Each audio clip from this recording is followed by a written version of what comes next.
Hello विद्यार्थी मित्रांनो, आपण यापूर्वी झूम ॲपच्या माध्यमामधून आपल्या गणित भाग 2 मधील समरूपता या प्रकरणाविषयी आपण अभ्यास केलेला आहे. आपणा सर्वांना माहित आहे, SSC मार्च मध्ये ज्या परीक्षा होतात, या परीक्षामध्ये आपल्याला जी गणित भाग 2 ची प्रश्नपत्रिका उपलब्ध होते, त्यामध्ये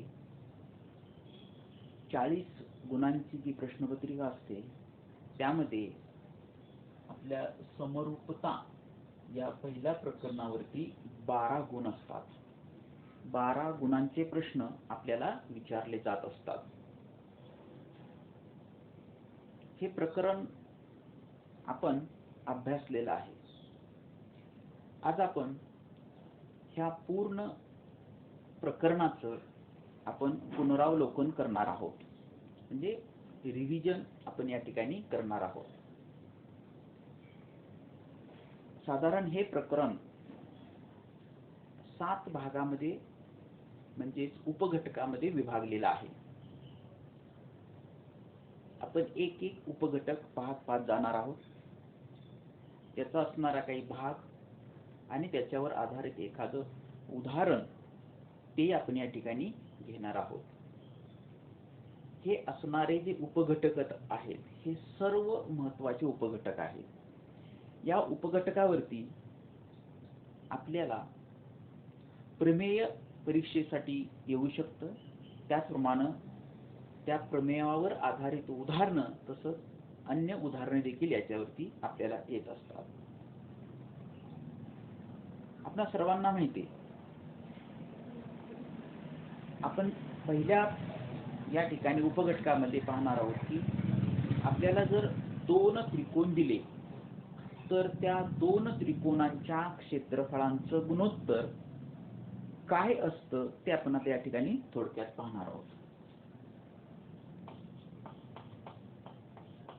दिलेल्या 2 त्रिकोणांच्या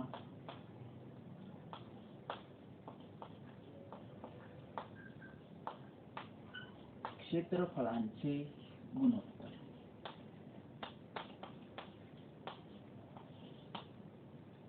आपल्याला जेव्हा 2 त्रिकोण दिलेले असतात, तेव्हा ह्या 2 त्रिकोणांच्या क्षेत्रफळांचं गुणोत्तर काय असतं ते आपण या ठिकाणी पाहणार आहोत. आपणास या ठिकाणी 2 शब्दचा विचार आपण करणार आहोत. त्रिकोण म्हणजे आपल्या सर्वांना माहिती आहे. त्यानंतर शब्द आहे क्षेत्रफळ. त्रिकोणांच्या बाबतीत क्षेत्रफळ काय असतं किंवा त्याचं कशा पद्धतीनं म्हणजे कोणत्या सूत्राचा आधार घेऊन काढला जातो तो एक भाग, आणि त्यानंतर गुणोत्तर हा एक भाग. आपण गुणोत्तराबाबत पाहतो. आपल्याला यापूर्वीच्या अनेक इयत्तामध्ये गुणोत्तराबाबत आपण पाहिले. गुणोत्तर काय असतं, तर जेव्हा आपल्याला या प्रकारची मांडणी असते, म्हणजे m/n, याचा अर्थ अंश आणि छेद. m हा अंशस्थानी आहे, n हे छेदस्थानी आहे. तेव्हा अशा स्वरूपाची जी मांडणी असते त्याला आपण गुणोत्तर असं म्हणतो. आता त्रिकोणांच्या क्षेत्रफळांच्या बाबतीत विचार केला तर त्रिकोणाचे जे क्षेत्रफळ असतं त्याला आपण क्षेत्रफळासाठी a इंग्रजी अक्षर वापरतो. तेव्हा त्रिकोणाचे क्षेत्रफळ आपल्याला जे दिलं असेल त्या त्रिकोणाचं क्षेत्रफळ म्हणजे बरोबर आपल्याला माहिती आहे त्याचं सूत्र असतं आपल्याला 1/2 गुणिले पाया गुणिले उंची. म्हणजे आपल्याला जेव्हा या ठिकाणी एखादा त्रिकोण दिलेला असेल, समजा आपण या ठिकाणी एक लघुकोन त्रिकोणाचा विचार करूया. आपल्याला समजा PQR हा एक लघुकोन त्रिकोण दिलेला आहे. शिरोबिंदू P पासून पाया QR वर हा लंब टाकलेला समजा PM हा लंब आहे. तेव्हा आपल्याला या त्रिकोण PQR चे क्षेत्रफळ आपल्याला असं सांगता येईल एरिया त्रिकोण पी क्यू आर बरोबर 1/2 गुणिले, इथं आता पाया आपण क्यू आर गृहीत धरलेला आहे, म्हणजे क्यू आर गुणिले त्याची उंची आहे पीएम, म्हणजे लंब उंची गृहीत धरा. लंब उंची म्हणजे पायावरती या ठिकाणी 90 अंशाचा कोन केलेला असतो, तेव्हा या पीएम हे क्यू आर बाजूला काय त्रिकोणाच्या लंब आहे आपण असं म्हणतो, तेव्हा ती काय असते, त्याची उंची असते. म्हणजे आपल्याला एरिया त्रिकोण पी क्यू आर बरोबर 1/2 गुणिले क्यू आर गुणिले पीएम आपल्याला असं सांगता येईल. आता आपल्याला अशा पद्धतीनं जेव्हा दोन त्रिकोण दिलेले असतील तेव्हा ह्या दोन त्रिकोणांचं आपण अशा पद्धतीनं त्यांच्या क्षेत्रफळांचं गुणोत्तर घेतलं तर ते काय असतं, काय येतं, त्याचे काय गुणधर्म आहेत ते आपण या ठिकाणी आता पाहणार आहोत. आता समजा आपल्याला या ठिकाणी दोन त्रिकोण दिलेले आहेत. जेव्हा आपल्याला या ठिकाणी दोन त्रिकोण दिले असतील तेव्हा त्यांच्या क्षेत्रफळाचं गुणोत्तर काय येईल ते आपण या ठिकाणी पाहणार आहोत. समजा आपण या ठिकाणी दोन त्रिकोण आपल्याला दिलेले आहेत. समजा आपण त्यांना त्रिकोण ए बी सी म्हणूया आणि दुसरा त्रिकोण पी क्यू आर. आपल्याला दिलेले हे दोन त्रिकोण आहेत. या दोन त्रिकोणांमध्ये त्रिकोण ए बी सी मध्ये शिरोबिंदू ए पासून बी सी बाजूवर जो लंब टाकलेला आहे त्याला समजा आपण ए एम हे लंब म्हणूया त्याला. तसंच या ठिकाणी शिरोबिंदू पी पासून त्रिकोण पी क्यू आर च्या क्यू आर बाजूवर लंब टाकलेला आहे, समजा आपण त्याला पी एस लंब म्हणूया.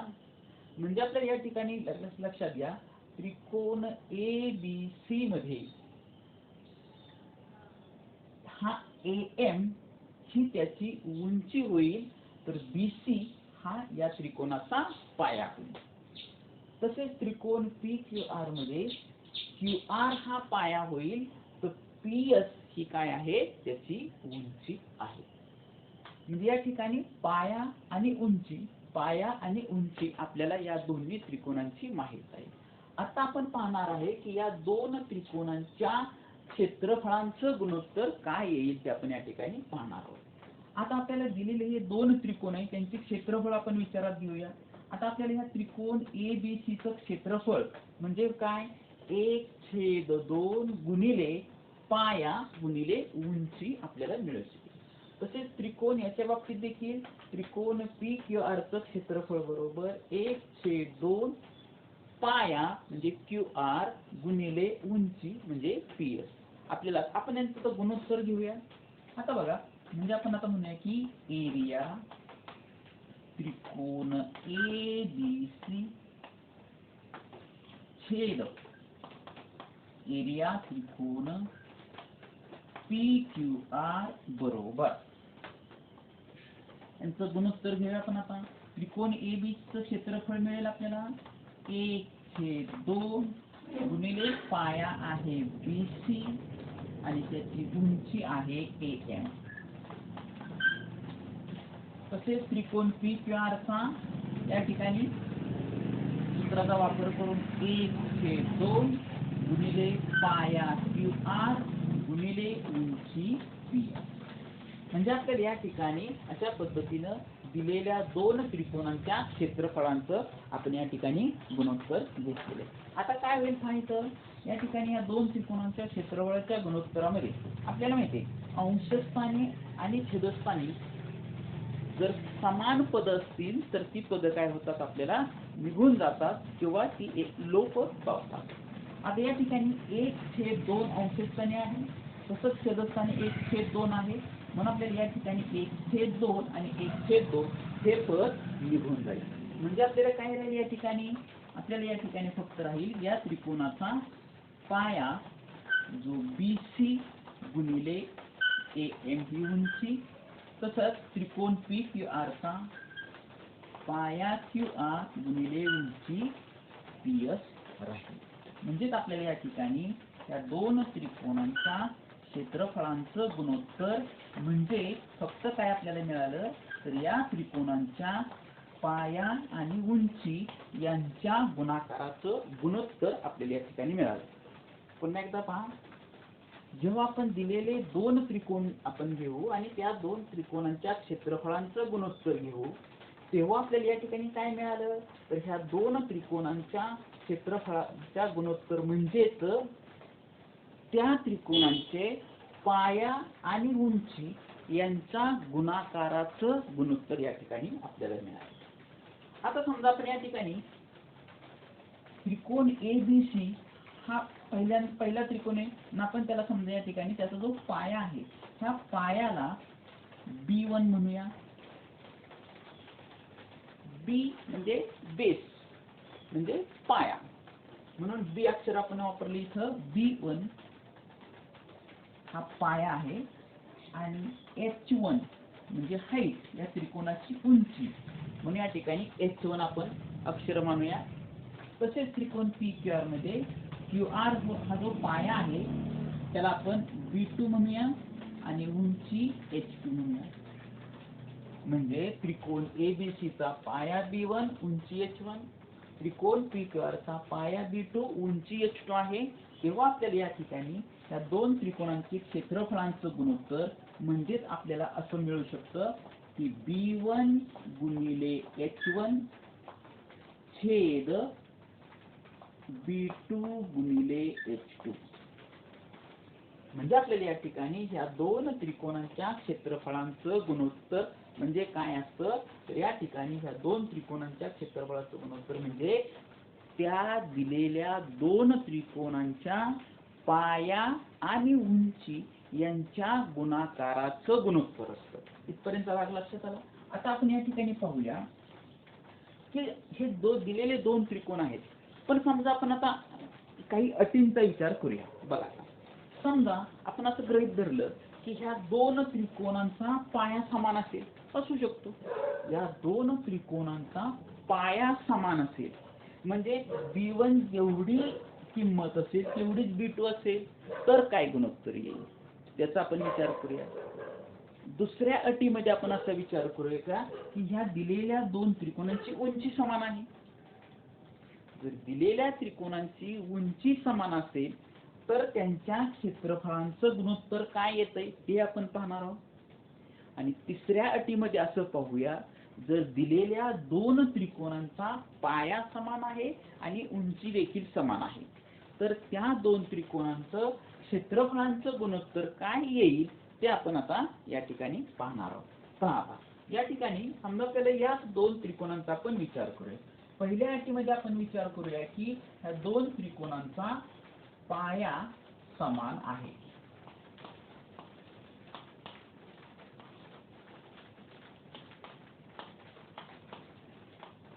आता ह्या दोन त्रिकोणांचा पाया समान आहे. पाया म्हणजे काय या ठिकाणी तर या ठिकाणी B1 आणि B2 हे समान आहे. म्हणजे या ठिकाणी आपण म्हणूया की थोडक्यात B1 बरोबर B2 आहे.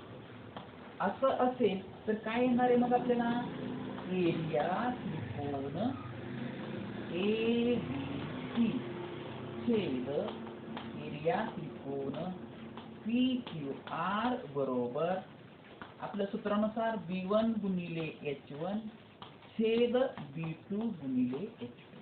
आता या ठिकाणी काय होणार आहे आपल्याला या ठिकाणी ह्या दोन त्रिकोणांचा B1 आणि B2 सारखा आहे.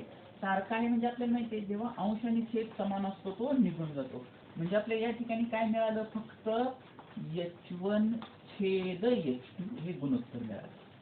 H1 छेद H2 म्हणजे फक्त काय मिळालं आपल्याला या ठिकाणी त्या दोन त्रिकोणांच्या उंचीचं गुणोत्तर मिळालं.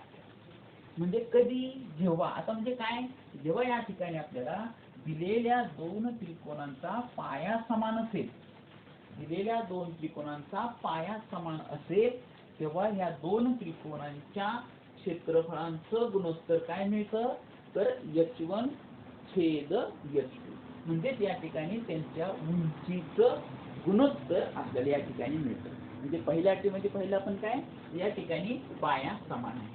आपण दुसऱ्या अटीचा विचार करूया. का दुसऱ्या अटीमध्ये आपण पाहूया उंची समान असताना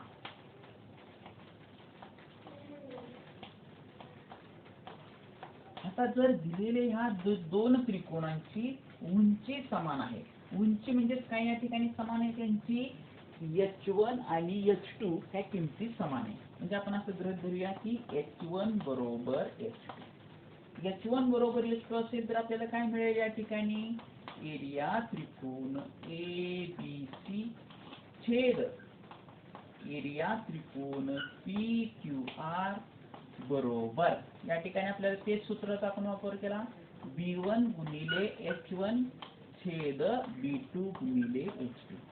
आता या ठिकाणी बघा उंची समान आहे, उंची समान असले की काय होणार आहे, उंची निघून जाईल म्हणजे फक्त आपल्याला गुणोत्तर याच्यामध्ये काय राहणार आहे या ठिकाणी B1 छेद B2. म्हणजे या ठिकाणी काय मिळालं आपल्याला, जर दिलेले दोन त्रिकोणांची या ठिकाणी उंची समान असेल तर त्यांच्या क्षेत्रफळाचं गुणोत्तर हे त्यांच्या या ठिकाणी पायाच्या गुणोत्तरा बरोबर असतं. ही दुसरी अट आपण पाहिली.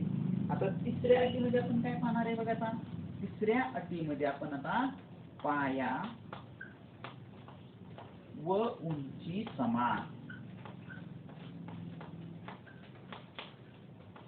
म्हणजे या ठिकाणी आपल्याला B1 बरोबर H2 तसंच H1 बरोबर H2 आहे. म्हणजे या ठिकाणी आपल्याला पाया आणि उंची या दोन्ही गोष्टी समान आहेत. असं असेल तेव्हा आपल्याला काय मिळेल, एरिया त्रिकोण ABC छेद एरिया त्रिकोण PQR बरोबर या ठिकाणी आपल्याला मिळेल B1 गुणिले H1 छेद B2 गुणिले H2 बरोबर. आपण पाहूया. आता बघ या ठिकाणी काय आहे, या ठिकाणी B1 आणि म्हणजे पाया समान आहे म्हणून पाया निघून जाईल, उंची समान आहे उंची निघून गेली, म्हणजे बरोबर काय मिळालं आपल्याला फक्त अंशस्थानी 1 छेदस्थानी 1 सर्व निघून गेलं म्हणजे 1 छेद 1 म्हणजे एरिया त्रिकोण ABC छेद एरिया त्रिकोण PQR बरोबर 1. म्हणजेच या ठिकाणी 1 छेद 1 जे तिरकस गुणलं तर याचा अर्थ आपल्याला असं मिळू शकतो, या ठिकाणी ह्या दोन्ही त्रिकोणांची क्षेत्रफळे काय होणार आहेत, समान आपल्याला मिळणार आहेत. म्हणजे या ठिकाणी आपल्याला काय मिळणार आहे, या ठिकाणी बघा आता एरिया त्रिकोण ABC बरोबर एरिया त्रिकोण PQR हे आपल्याला या ठिकाणी, म्हणजे तिसऱ्या अटीमध्ये आपल्याला काय मिळालं, या ठिकाणी आपल्याला दिलेल्या दोन्ही त्रिकोणांची पाया आणि उंची समान असेल तर त्यांची क्षेत्रफळ काय असतात, समान येतात. सरळ आहे आपल्या लक्षात येते. म्हणजे बघा आपण आता या ठिकाणी काय काय पाहिलं, पुन्हा एकदा थोडंसं जाऊया. आपल्याला दिलेल्या दोन त्रिकोणांच्या क्षेत्रफळांच्या गुणोत्तराचा आपण विचार करता, या ठिकाणी आपल्याला जेव्हा दिलेले दोन त्रिकोण असतात ज्या त्रिकोणांच्या क्षेत्रफळांचा आपल्याला गुणोत्तर घ्यायचंय तेव्हा आपल्याला त्रिकोणांच्या क्षेत्रफळाच्या गुणोत्तराच्या सूत्राचा वापर करून त्यांचा आपण गुणोत्तर घेतलं असता आपल्याला या ठिकाणी एक सूत्रामधलं 1/2 निघून जातं आणि त्यांच्या क्षेत्रफळाचं गुणोत्तर म्हणजे फक्त आपल्याला या ठिकाणी काय मिळतं, त्या दोन त्रिकोणांच्या पाया आणि उंची यांचा गुणाकारांचं काय मिळतं आपल्याला गुणोत्तर या ठिकाणी आपल्याला मिळतं. आता या ठिकाणी हेच म्हणजे या ठिकाणी पाया आणि उंची यांचं गुणोत्तर यांच्या पाया आणि उंचीच्या गुणाकाराचं गुणोत्तर मिळाल्यानंतर आपण असं लक्षात घेतलं की या ठिकाणी अजून काय असू शकतं, तर या ठिकाणी आपल्याला 3 अटींचा आपण या ठिकाणी विचार केला. जर दिलेल्या दोन त्रिकोणामध्ये ह्या दोन त्रिकोणांचा जर पाया समान असेल, पाया जर समान असेल तर या ठिकाणी काय मिळतं, तर दिलेल्या दोन त्रिकोणांचं क्षेत्रफळ हे त्यांच्या संगत उंचीच्या प्रमाणामध्ये असतं हे आपण पाहिलं. जर आपल्याला दिलेल्या त्रिकोणांची उंची समान असेल तर जर दिलेल्या त्रिकोणांची उंची समान असेल तर त्या दोन त्रिकोणांच्या क्षेत्रफळाचं गुणोत्तर हे त्यांच्या पायाच्या गुणोत्तरा बरोबर असतं. आणि तिसऱ्या आपण पाहिले की जर दिलेल्या दोन त्रिकोणाची त्या दोन त्रिकोणांचं पाया आणि उंची दोन्ही समान आहे तर आपल्याला या ठिकाणी त्या दोन त्रिकोणांची क्षेत्रफळे समान असतात. इथपर्यंतचा भाग आपण आता या ठिकाणी पाहिलेला आहे. पुढच्या भागामध्ये आपण या वर आधारित ह्या दोन त्रिकोणांच्या क्षेत्रफळाच्या गुणोत्तरावर आधारित आपण या ठिकाणी उदाहरण पाहणार आहोत. ओके.